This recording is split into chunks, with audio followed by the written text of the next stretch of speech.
In previous videos, we've gone over what Drawabox is, how to maintain and nurture a balanced, healthy mindset towards what we produce, and how to get the most out of this course as a whole.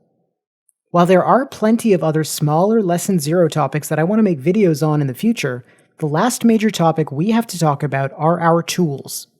That is, what tools do we recommend you use when going through this course, and more importantly, why? One of the big, contentious aspects of this course is that we really stress the benefits of working through these lessons and exercises in ink. Over the years, I've come across hundreds, if not thousands of students who insist that they understand this recommendation well enough to decide for themselves.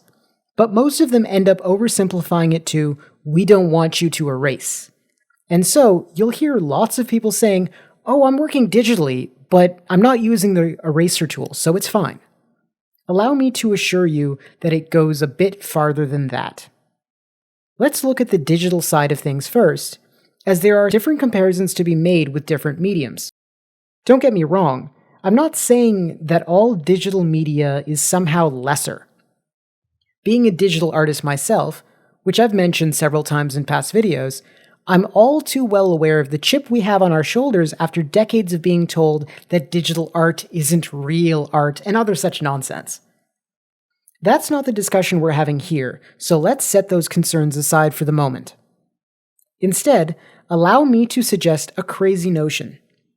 That while digital tools are awesome, allow us to churn out work for our clients and employers quickly and efficiently, and tamp down on all kinds of long-term costs and expenses, perhaps for that same reason, those same digital tools are not as effective when it comes to learning, developing healthy habits, and appreciating the time and effort that goes into the learning process.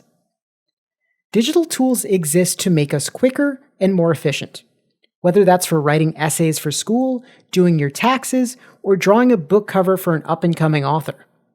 But in so doing, they also lean very hard into training our brains to need instant gratification. The desire to get everything faster. Back on dial-up, we'd wait what felt like ages for a single page to load. And don't get me started on downloading files. But today, we get antsy if it takes more than a second or two to access a web page.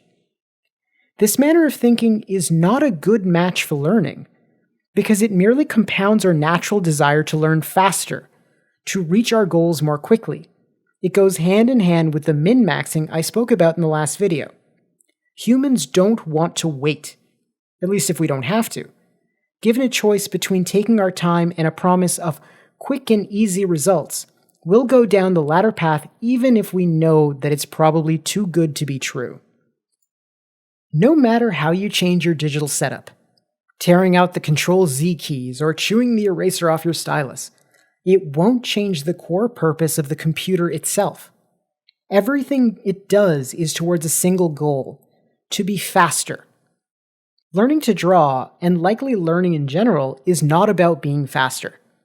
It's about feeling the purpose behind every stroke, about committing to the actions we take, about allowing our mistakes to occur and learning from them as we move ever forwards.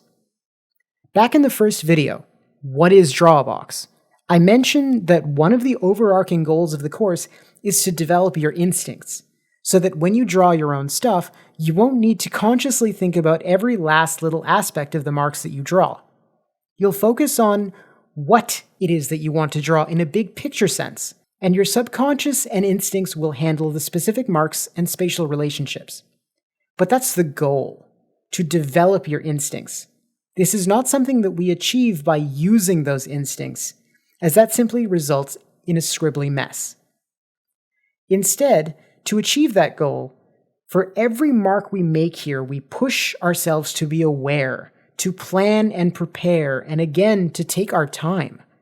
Ink, and specifically the fineliner pens we use throughout the bulk of the lessons here, pushes us in that direction by its very nature. And so, it makes a lot of sense for it to be our tool of choice here. Just as all of the lessons and exercises build upon one another to create a cohesive system to help you develop in the intended areas, The use of ink reinforces the principles and habits introduced here in ways that digital tools cannot. Hopefully that clarifies things on the digital side of things, but what about other tools? Let's go through a few rapid fire. Why not pencil? Pencil allows us to sketch faintly and lightly to avoid committing to our strokes. In so doing, they allow us to think directly on the page, and so they encourage us to jump in and act, which goes against pushing students to think about their actions beforehand. In that sense, pencil is great for drawing confidently, but isn't terribly conducive to considering our intentions before each stroke. Why not ballpoint pen? So ballpoint pen is technically allowed in some cases. In Lesson 1 and the box challenge, you can use ballpoint pen, though we still recommend a fineliner. This is mainly to help students get started sooner. Then, for Lessons 6 and 7, ballpoint becomes strongly recommended, because at that point, students have had plenty of opportunity to develop the habits that we're looking for, and we try to shift their focus away towards new challenges. That said, ballpoint is still very similar to a pencil. It can make permanent marks, but it allows you to sketch quite faintly and leans into the idea of making a loose underdrawing and then a cleanup pass, an approach that we specifically avoid throughout this course. And what about gel pens? I would group these in with ballpoint. They provide a richer, darker stroke, but they still don't have the same kind of weight and pressure variation that fineliners give us, so I wouldn't rely on them in Lessons 2 and onwards. I also wouldn't use them for Lessons 6 and 7 just because the richness of the ink makes things more complicated. As you can see here, I don't have a black one, though it's worth mentioning that as long as your colors aren't super bright or neon, then you don't actually have to use black. There are, of course, other tools, dip pens and fountain pens, for example, that are also similar to fineliners. But for the sake of simplicity, I would still strongly recommend sticking to what we're using. You never know what other complications may come up, whether a given tool will have a more extreme learning curve, or if it's just going to distract you from focusing on the given exercise's core purpose. So, long story short, the tools we recommend go hand in hand with the concepts we teach and the habits we try to develop in our students. It has nothing to do with what long-term goals you may have. I've had plenty of people insist that they intend to work digitally. That has no impact on what is or isn't more effective for our purposes here.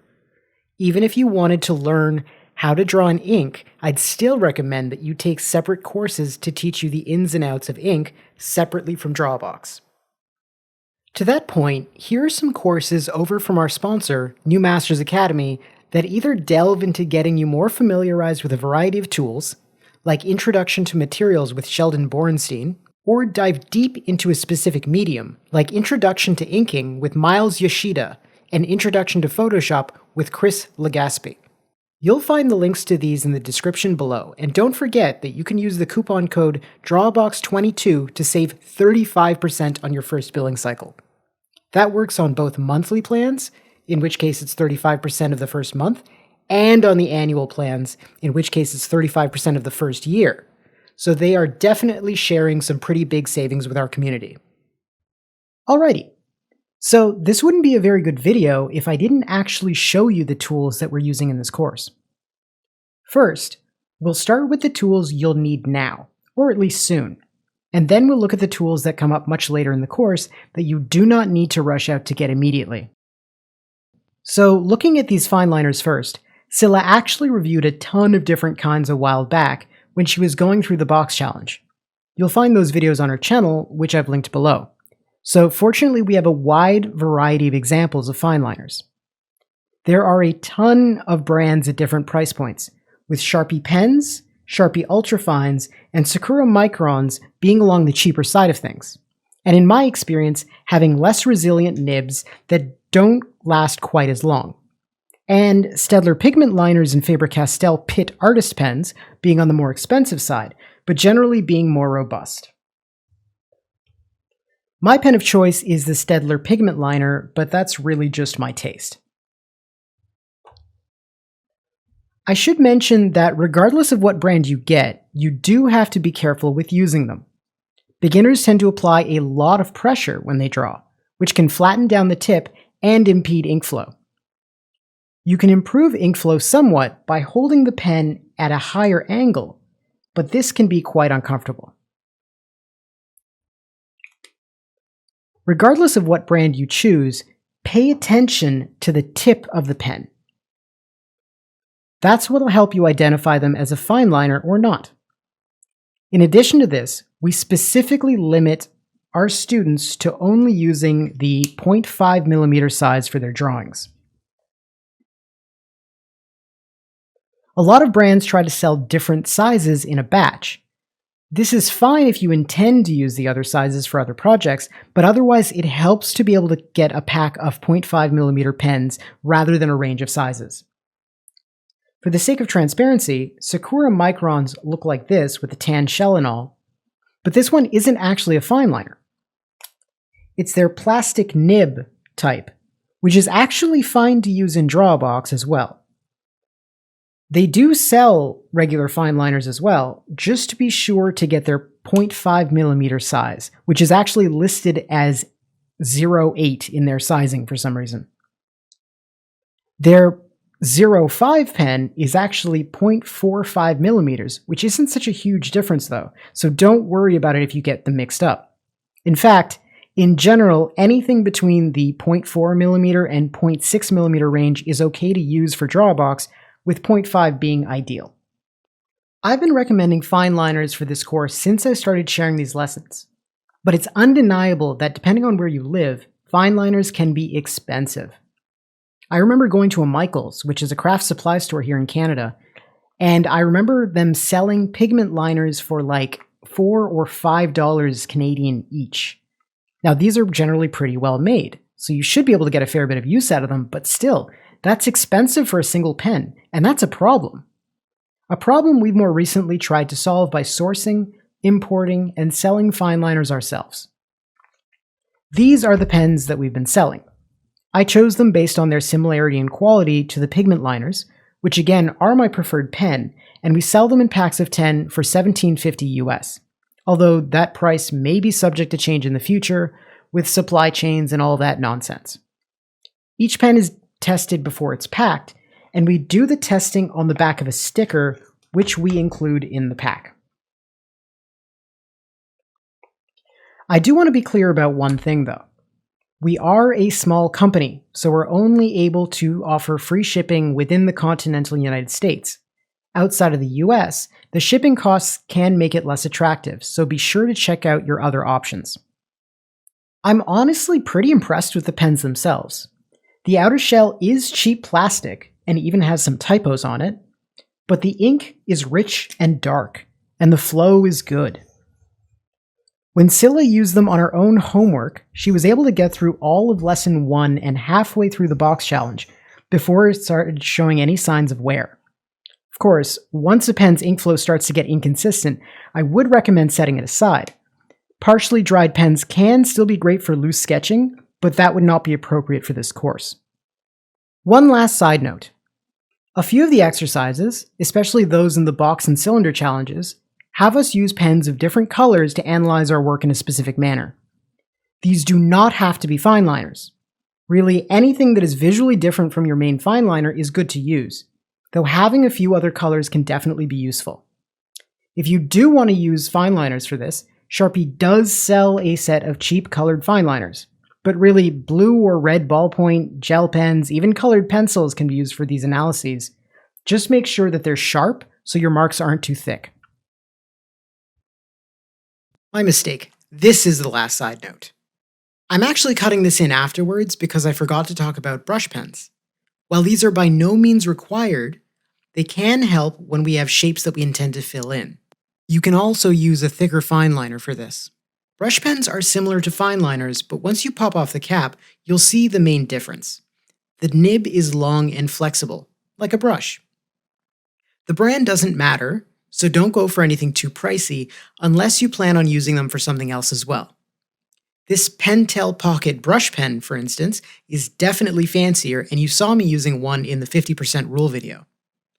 Any of these others will do just fine as well, however, and you may actually find them to be easier to use due to their slightly stiffer brush. This one from Faber-Castell also comes in a pretty chunky size, promising a longer lifespan as far as the ink is concerned.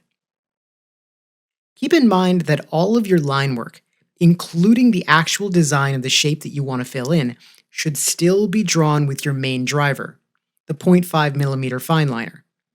Do not draw with the brush pen in this course. Only use it to fill in the shapes that have already been designed.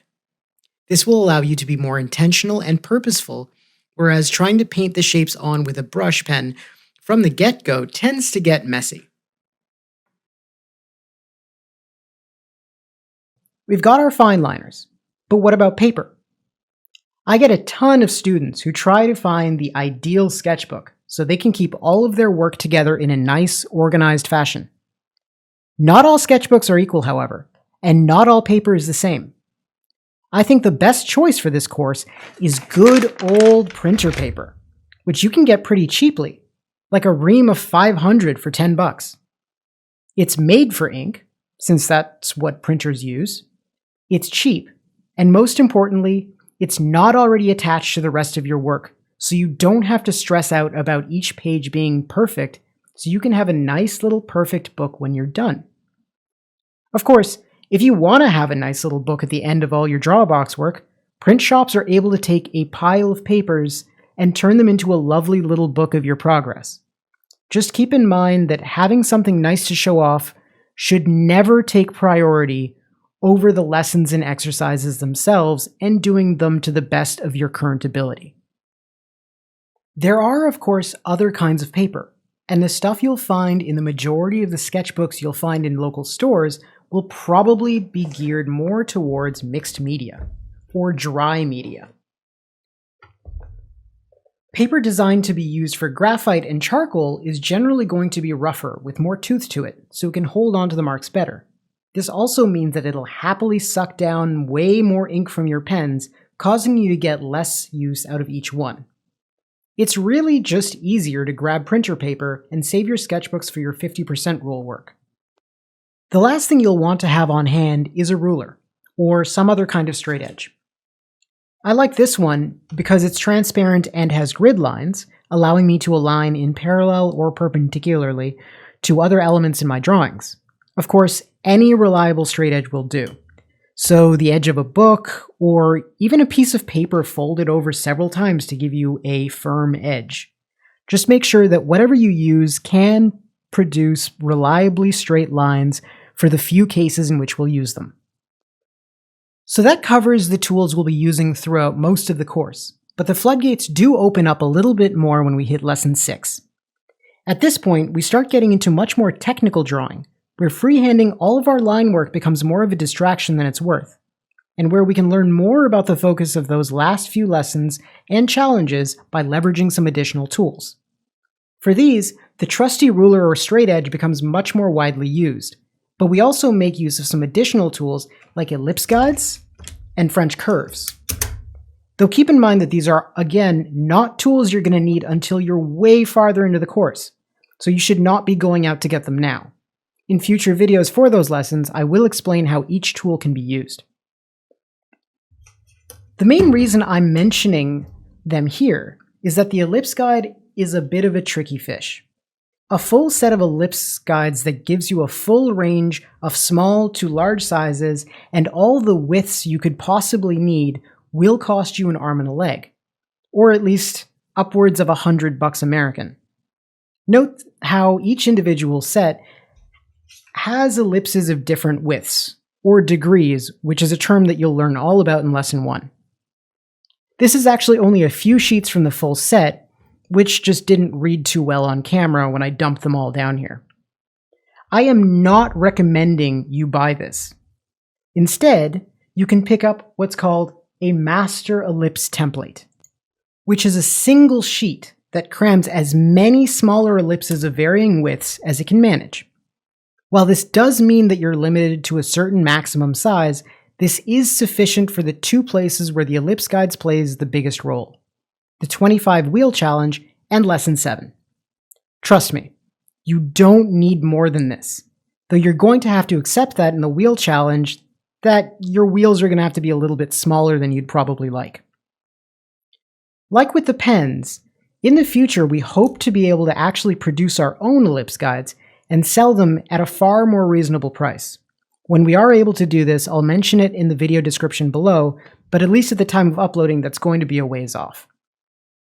There is a last tool I haven't talked about, mainly because I forgot, so again, I'm adding it here separately from the rest. It's our working environment, mainly our desk and chair. I cannot stress enough how important the environment in which we do our learning is, and how it can impact how effectively we absorb information. Your workspace is going to be a reflection of your frame of mind, so making sure that it's clean and organized really makes a difference. The same can be said about your posture, so sitting up straight matters as well, but this is impacted by the height of our tabletop and chair, which can have a pretty big impact on how comfortably we can work and learn. The usual rule of thumb I employ is that you should be able to bend your elbows at a 90-degree angle while placing your hands flat on the tabletop. If the elbow's bend is less than 90 degrees, then the table's too tall or the chair is too short. And the opposite is true if the elbow's bend is greater than 90 degrees, although in my experience, sitting a little higher isn't a big problem. This is admittedly something I've struggled with quite a bit, being that I'm very short. Only 5 feet tall, in fact. It's led to all kinds of issues where raising myself up on a chair by sitting on a cushion led to me neglecting support from my feet and legs, but I won't get into that. Just take care of your body and treat it well. Some students do get concerned when they see the fancier setups that some people use, with angled drafting tables and all, and ask if this is necessary. I can happily say that it's not. It certainly helps to draw on an angled surface, since on a flat tabletop, the top of the page is going to be farther away from you than the bottom of the page, resulting in some distortion. But this is something that you can learn to account for with experience, and something that can also be reduced by getting in the habit of rotating your page often to find a comfortable angle of approach for the marks that you want to make, rather than keeping it at the same orientation. I do get students who do not have access to a dedicated workspace with a desk and a chair. For them, sometimes a kitchen table is a workable alternative, and if there is no appropriate place in their home, a public library may work instead, as they often have tables for people to work at and free Wi-Fi. And that about covers it. These are the tools that you're going to be using throughout this course, and the reasoning behind them. Those of you planning to submit for official critique will need to follow these recommendations as strict requirements, while the rest of you are encouraged to follow suit, but ultimately we leave those decisions up to you.